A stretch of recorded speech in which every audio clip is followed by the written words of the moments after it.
Luz e Paz para hoje. Uma série de temas bíblicos da autoria de Joaquim Dias, na voz de António Sala.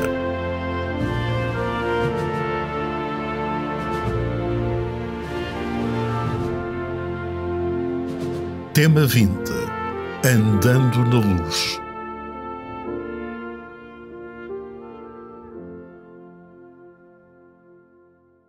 Lâmpada para os meus pés é a tua palavra e luz para o meu caminho. Porque o mandamento é uma lâmpada e a lei uma luz. E as repreensões da correção são o caminho da vida. Salmos 119, 105. Provérbios 6, 23.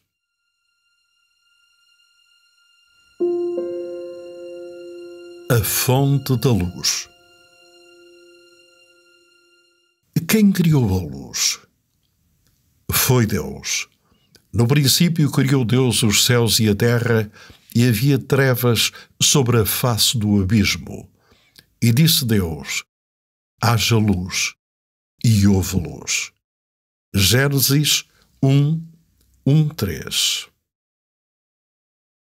Quem é a luz do mundo?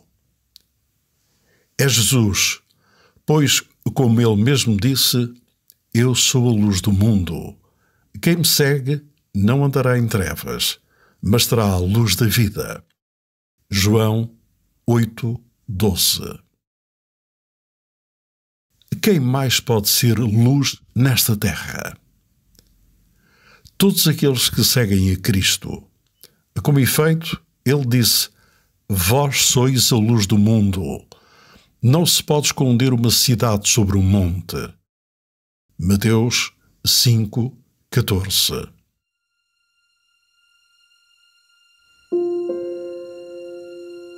A obra da luz. O que fazer com a luz? O mais sábio será andar nela, segui-la. Tudo quanto compreendemos dos ensinos de Jesus deve ser vivido, pois quem anda nas trevas não sabe para onde vai. João 12, 35. O que resulta de andar na luz? Uma verdadeira comunhão e a purificação dos pecados, pois se andarmos na luz, como Ele na luz está, temos comunhão uns com os outros e o sangue de Jesus Cristo, seu Filho, nos purifica de todo o pecado.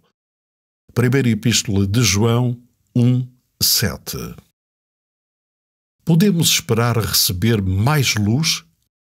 Sim, porque a vereda do justo é como a luz da aurora que vai brilhando mais e mais até ser dia perfeito. Provérbios 4, 18. E como surge mais luz? A luz semeia-se para o justo e a alegria para os retos de coração. Salmos 97, 11. O que significa a luz semeia-se para os justos? Se a luz se semeia para os justos, isso significa que são exatamente estes que podem esperar que lhes sobrevenha mais luz. Quanto mais uma pessoa se empenha em conhecer a vontade de Deus, vivendo sob a luz que possui, tanto mais luz lhe será concedida. É isso que ensina a parábola dos talentos. A um deu 5 talentos, a outro 2 e a outro 1. A cada um segundo a sua capacidade. Ao servo negligente que não aplicou o talento ou luz recebida, foi-lhe retirada a luz que possuía, pois foi lançado nas trevas exteriores. Mateus 25, 14, 30. Há exemplos bíblicos das consequências de rejeitar a luz ou de a aceitar e seguir a nova luz? Sim, há vários. Vejamos estes 4. Balaão, um profeta, insistiu inquirindo Deus a respeito do que ele expressamente já lhe tinha revelado. Esta experiência e o seu resultado ensina-nos que é perigoso rejeitar a luz que Deus nos dá. Primeiro livro dos Reis, 22, 36. Cornélio, um centurião romano, era um homem sincero e, apesar de não conhecer Jesus, as suas orações eram ouvidas. No entanto, Deus tinha mais luz para ele e disse-lhe: manda chamar Pedro. Ele te dirá o que deves fazer. E o resultado? Cornélio e os seus acompanhantes foram batizados em nome do Senhor. Atos 10, 36, 48. Nicodemos, um mestre em Israel, é um exemplo tremendo de alguém em quem Jesus semeou luz, mas que aparentemente não deu fruto. No entanto, no seu coração, Nicodemos guardou as palavras que tinha ouvido do Supremo Mestre, e a influência das mesmas fez-se sentir nos anos que se seguiram. Frustrou os planos dos sacerdotes que queriam prender e matar Jesus antecipadamente. Juntamente com José de Arimateia, preparou dignamente o corpo de Jesus com um dispendioso composto de mirra e aloés, seguindo o costume dos judeus, e juntos providenciaram-lhe também um sepulcro novo e, por fim, foi um impulsionador da Igreja primitiva, como descreve Ellen White. Tudo isto serve para nos mostrar como não apenas nós, mas outros também, são grandemente abençoados quando aceitamos a luz que Deus irradia no nosso caminho. João 3, 16, 7, 50, 53, 19, 38, 42. Ouvir nota de referência número 7 no último áudio. Considere-se ainda o exemplo do apóstolo Paulo, judeu convicto e muito zeloso perante a interpelação de Jesus quando lhe disse: Saulo, Saulo, por que me persegues? Perguntou, tremendo e atônito: Senhor, que queres que faça? Esta sua atitude de genuína sinceridade face à luz irradiada por Jesus permitiu que ele se tornasse o vaso escolhido para levar o santo nome diante dos gentios e dos reis e dos filhos de Israel. Assim, Saulo, o perseguidor, se transformou no apóstolo Paulo, o principal pregador e missionário da mensagem da cruz, sendo, inclusive, o autor de 14 dos 27 livros do Novo Testamento. Atos 9, 4, 6, 15. Tratando-se de uma verdade tão sublime e decisiva face à luz que nos é semeada, incluímos também um valioso testemunho pessoal, recente, de alguém que viveu intensamente tal experiência e cujos resultados se têm repercutido até aos dias de hoje. Ouvir nota de referência número 8 no último áudio. Quais são os conselhos do apóstolo Paulo para aqueles que são confrontados com mais luz? Baseado na sua própria experiência, o apóstolo é categórico: examinai tudo, retende o bem. E sede nobres como os bereanos, que de bom grado receberam a palavra examinando nas Escrituras se estas coisas eram assim. Primeira Epístola aos Tessalonicenses 5:21, Atos 17, 11. Por que é importante não rejeitar a luz quando ela nos atinge? Andai enquanto tendes luz, para que as trevas vos não apanhem, pois quem anda nas trevas não sabe para onde vai.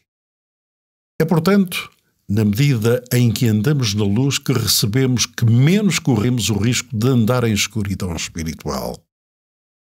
João 12:35. Após os inspiradores exemplos bíblicos de Balaão, Cornélio, Nicodemos e Paulo, considere-se o testemunho pessoal do pastor Ernesto Ferreira. Ao transmitir o meu testemunho pessoal, acerca da maneira como vim ao conhecimento da verdade cristã, devo começar por agradecer a Deus o lar em que nasci e fui criado. O professor primário da minha terra natal, Ericeira, distrito de Lisboa, era abertamente anticatólico. Para evitar os inconvenientes da sua influência, o meu pai e outros 5 pais católicos alugaram uma casa, mobilaram-na adequadamente e contrataram um professor, e ali começou a funcionar uma escola do ensino particular com 6 alunos, número que progressivamente foi aumentando.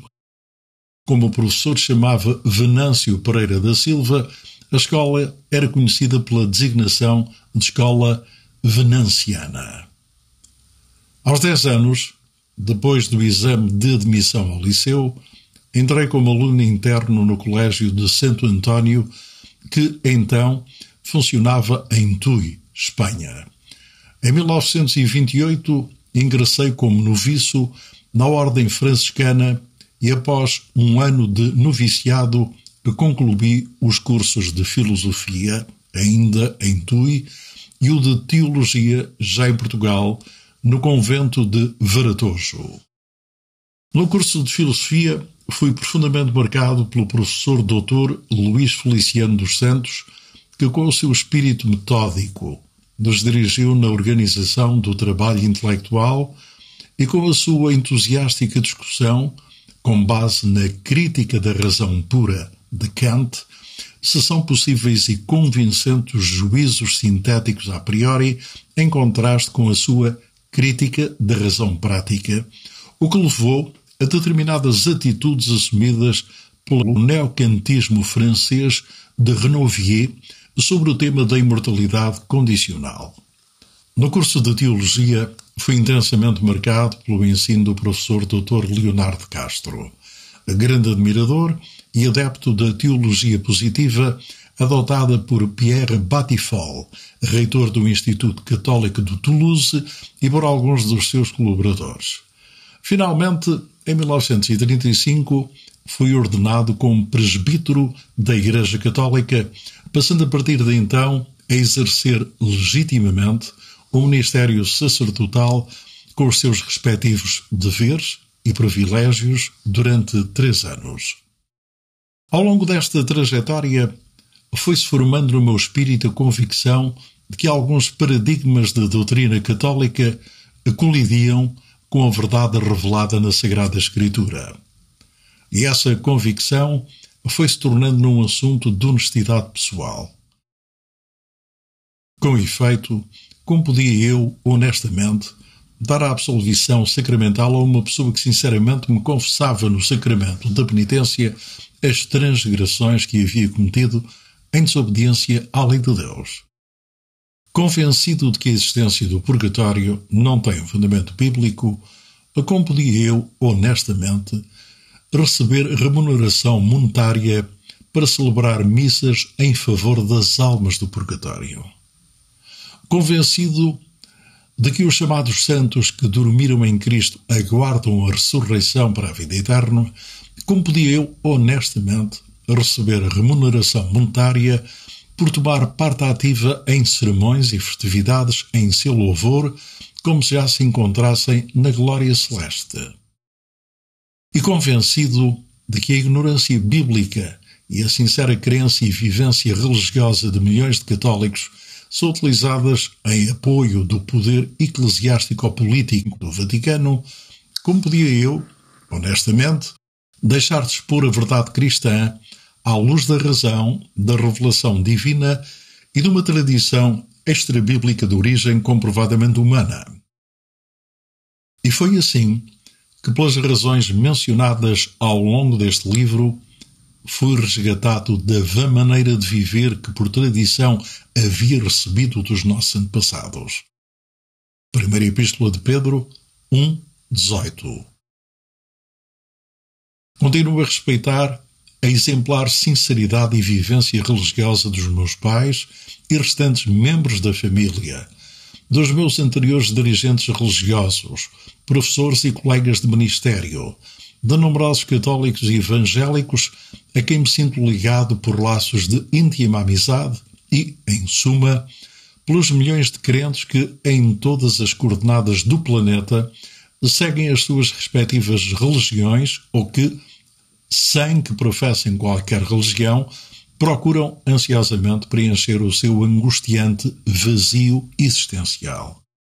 A Verdade Cristã, a páginas 285 a 287. Perante este sincero testemunho pessoal, é pertinente perguntar como se inseriu Ernesto Ferreira na comunidade quando deixou, em 1938, de exercer o seu ministério sacerdotal. Como e onde se preparou para o seu novo e profícuo ministério ao serviço da Igreja Adventista do Sétimo Dia. No seguimento do seu testemunho, Ernesto Ferreira responde sucintamente. Desde 1938, o meu ministério na Igreja Adventista do Sétimo Dia tem sido dedicado a atividades administrativas, académicas e durante longos períodos de tempo na direção das revistas Saúde e Lar, Revista Adventista, Boletim Adventista, de Angola e Sinais dos Tempos. A partir de 1998, tenho colaborado em serviço voluntário com as publicações Atlântico e Servir. Graças, no entanto, ao artigo de Paulo Sérgio Macedo na Revista Adventista, temos uma descrição mais detalhada e elucidativa. Ernesto Ferreira conheceu a mensagem adventista em 1938, tendo recebido estudos bíblicos através do pastor Manuel Leal. Fez parte do corpo docente do curso bíblico em Lisboa de 1941 a 1944. Com a aquisição da Quinta de Santo António, em Porto Alegre, continuou a lecionar no então Seminário Adventista de Porto Alegre nos anos letivos de 1943 a 1945. De 1945 a 1949, exerceu as funções de diretor e professor desta instituição. No ano letivo de 1949-1950, esteve no Seminário Teológico Adventista de Washington, D.C., nos Estados Unidos da América. De regresso a Portugal, foi confiada a presidência da União Portuguesa dos Adventistas do Sétimo Dia, a cargo que desempenhou de julho de 1950 a dezembro de 1957. De 1958 a 1968, serviu a Igreja como presidente da União Angolana dos Adventistas do Sétimo Dia. Durante a sua permanência em Angola, além do trabalho de evangelização, teve especial atenção para com os pastores e os membros locais, nomeadamente na formação pessoal e profissional. Em janeiro de 1969, iniciou-se a sua segunda presidência à frente da União Portuguesa dos Adventistas do Sétimo Dia, que se prolongou até 1974. Foi então chamado para diretor do Departamento de Teologia e pastor do Colégio Adventista de Sagunto, em Espanha. De 1974 a 1977, ano em que retornou pela última vez na presidência da Obra Adventista em Portugal até à sua reforma em 1979. Depois da sua aposentação, em janeiro de 1980, ainda exerceu as funções de diretor do Colégio Infanta Dona Joana em Lisboa, 1995-1997. A vida de Ernesto Ferreira esteve sempre ligada à obra das publicações em Portugal, tendo sido autor de vários livros e inúmeros artigos. A sua última obra tem como título A Verdade Cristã e foi publicada em abril de 2012, já com a idade de 99 anos. Nesse texto, pela primeira vez, deixou registada a sua história pessoal de conversão e teve como motivação e partilha dos fundamentos da sua fé, ver a Revista Adventista e Arautos de Boas Novas. Ernesto Ferreira faleceu em 2012 com 99 anos, mas a sua memória e a sua influência não terminaram. O seu exemplo, o seu testemunho, assim como os vários livros que escreveu e os numerosos artigos publicados em revistas, continuam a ser uma grande fonte de ensino e de inspiração. Outro facto incontornável para a memória de Ernesto Ferreira é que, do seu casamento com Irene Vieira, nasceu, em 1941, Teófilo Ferreira, e do casamento de Teófilo Ferreira com Odete Reis, nasceram Hélia e Paulo Ferreira. A vida de Teófilo Ferreira ficou marcada como pastor missionário, teólogo, professor e, acima de tudo, como tradutor da Bíblia. Assim como prova de que a luz semeia-se para o justo, Salmos 97, 11. E a demonstração de que a vereda dos justos é como a luz da aurora, que vai brilhando mais e mais até ser dia perfeito. Provérbios 4, 18. A exemplar experiência e profícuo ministério do pastor Ernesto Ferreira, assim como a multifacetada carreira evangelística do seu filho pastor Teófilo, tem continuidade na pessoa do seu neto pastor Paulo Ferreira, presentemente em Bragança, desenvolvendo um dinâmico trabalho de evangelização e de apoio comunitário. Indubitavelmente, a luz semeia-se para o justo, e a vereda dos justos é como a luz da aurora que vai brilhando mais e mais até ser dia perfeito. Que seja esta a experiência de cada ouvinte que recebe, anda e propaga a luz que é Jesus, para que naquele dia todos juntos possamos exclamar: eis que este é o nosso Deus, a quem aguardávamos, e Ele nos salvará. Este é o Senhor, a quem aguardávamos, na sua salvação gozaremos e nos alegraremos. Isaías 25, 9.